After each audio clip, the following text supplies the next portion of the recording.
Hi, I'm Dorothy Kern. I'm a dessert lover, a recipe creator, a food photographer, and a crazy good pie crust baker, and I believe in putting sprinkles on everything. I've been a food blogger since 2010, and I create recipes in my dream kitchen in the suburbs of Sacramento.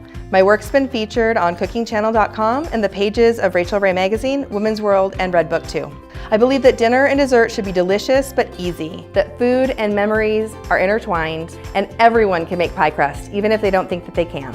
It's my passion to share recipes that are sometimes savory, mostly sweet, and always served with a slice of my life. If you crave easy family recipes, be sure to follow me on social media or subscribe to my newsletter, and I'll help you make some sweet memories.